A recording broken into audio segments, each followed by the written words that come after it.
샬롬!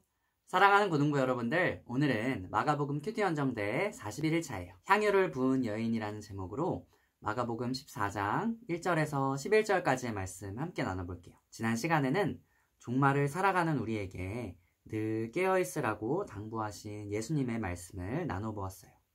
오늘은 6월절 어린 양으로 오신 예수님께 향유를 부은 여인의 이야기를 나눠볼게요. 때가 언제였냐면 1절에서 이틀이 지나면 6월절과 무교절이라고 말씀하고 있는데요. 6월절은 유대력으로 1월 14일이고 무교절은 6월절 다음 날부터 일주일간 지키는 유대교 3대 명절 중 하나였어요. 각 지방에 있던 사람들이 명절을 지키러 예루살렘으로 모여들었는데 수많은 사람들이 예수님을 추종하고 있었기 때문에 유대 종교 지도자들은 예수님을 죽이고 싶었지만 6월절 기간은 피하고 싶었어요. 그리고 예수님이 베다니 마을에 있는 나병 환자 시몬의 집에서 식사를 하고 계셨는데요.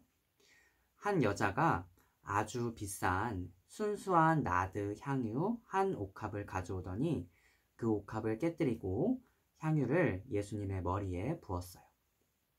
향유는 향이 나는 기름을 의미하는데요. 특히 나드는 당시에 이스라엘에서는 구할 수 없는 기름이라 인도에서 수입을 했는데 엄청 비쌌어요. 얼마나 비쌌냐면 5절에서 300데나리온 이상이라고 말씀하고 있어요. 1데나리온은 근로자 하루 급여를 의미했는데요.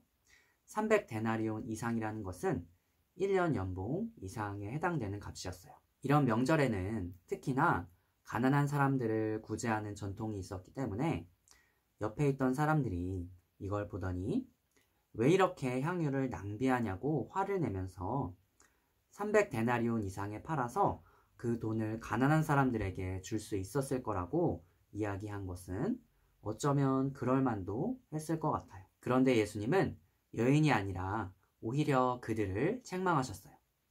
왜 이 여자를 괴롭게 하냐고. 그 다음 말씀하시는 게 놀라운데요. 그가 내게 좋은 일을 하였다고 말씀하고 계세요. 여인을 비난했던 사람들에게는 그것이 옳은 일, 율법적으로 옳다고 여겨지는 일이었을 수 있어요. 하지만 예수님께 그 일은 좋은 일이었어요. 그렇게 말씀하신 이유를 8절에서 알 수 있는데요. 예수님은 그녀가 자신이 할 수 있는 최선을 다했다고 말씀하시며 내 몸에 향유를 부어서 내 장례를 미리 준비한 것이라고 말씀하셨어요. 당시에 향기 나는 기름은 시체를 향유 처리하는 데 사용되었어요. 예를 들면 예수님께서 죽으시고 나서 예수님을 따르던 여인들이 예수님의 시체를 향유 처리하기 위해 향품과 향유를 준비했다고 말씀하고 있어요.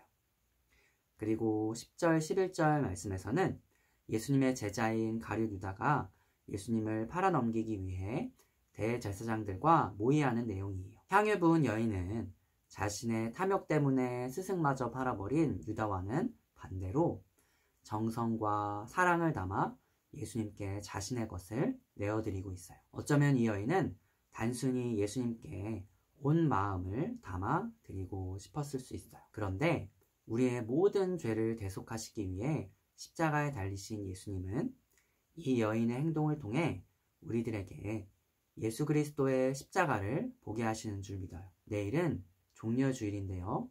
종려주일을 시작으로 드디어 고난주간이에요. 사랑하는 고등부 여러분들, 오늘 하루 예수님의 십자가를 깊이 있게 묵상하며 예수님의 장례를 준비하는 하루 되기를 바랄게요. 그럼 여러분 오늘도 행복한 주말 보내세요. 안녕.